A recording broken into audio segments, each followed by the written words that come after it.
that I could honor my parents and revere my parents as much as you honor your beloved father, Herb, for many long, happy years. And on behalf of our chairman, Mr. Skip Weyl, and our president, Mr. Eric Rubin, I want to welcome you all here today. And if you're wondering why from all the places in central Ohio, why is it that today's speaker, the man who won the national championship for the Buckeyes after 30 long years, Maurice, chose Chabad House to be the launching pad for his national book. Why? Well, first and foremost, we are very, very humbled, and Maurice is a very dear friend. And I want to wish Maurice and Ashley much blessing, that God should bless them with a happy, healthy, wonderful child who is so blessed to have parents like Maurice and Ashley. And secondly, I believe that we have a tradition.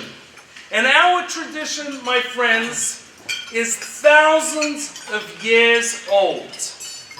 Our tradition says very clearly that someone who repents is greater than someone who never sinned. Now, how can the Talmud say this thousands of years ago? And let me tell you why. There was a rabbi, the founder of Chabad, 222 years ago.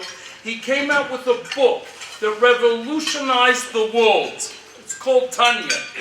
And in this book, he explains that a tzaddik, a righteous person, is very great.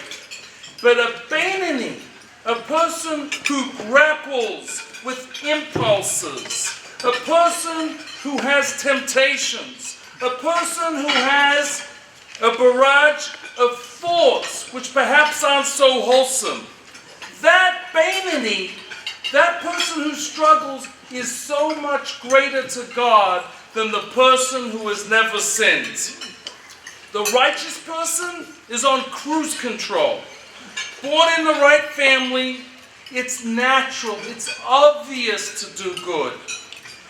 But a Beinoni, a real person, a person who struggles, a person who every single day has a journey, what to do and how to do. That's a role model. That's a person, our kids, who desperately need a role model. That's a person our kids desperately, desperately need. Our kids need someone who isn't going to judge them, but is going to help them. Our kids need someone who is going to extend a role model, mentorship, and give them the ability to rise above the challenges they are presented with. My friends, Steve mentioned that play, the greatest play in the history of football. So it occurred to me, everything happens for a reason. Why is this play so great? It's my opinion. I come from Australia. I didn't grow up with football. But it's my opinion that when you're about to score a touchdown and there is a painful interception, no one expected the interception, and your dreams and your hopes are dashed. You know what Maurice teaches us? And he teaches the world, and he teaches our kids that you can come from behind, you can grab the ball back, and you can create an even more fulfilling and greater life. Thank you, Maurice. Thank you. It gives me great pleasure.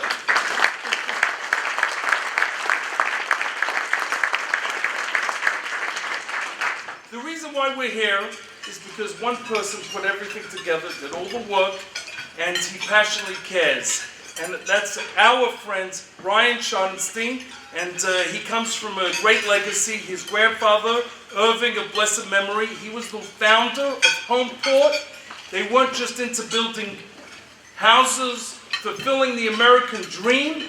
Irving Schottenstein of blessing memory believed that everyone should have a home, that everyone should have the opportunity to come home to a place that they can call their own. And this legacy of caring, and there was nothing more special to Irving than his customers. This legacy is continued. The play continues to Gary and his brothers, and now to our very own Brian, who cares so much about people and cares so much that we are able to help and we are able to make a difference. It gives me great, great pleasure to introduce to you the man that made all of this happen, my friend and yours, Brian Schottenstein.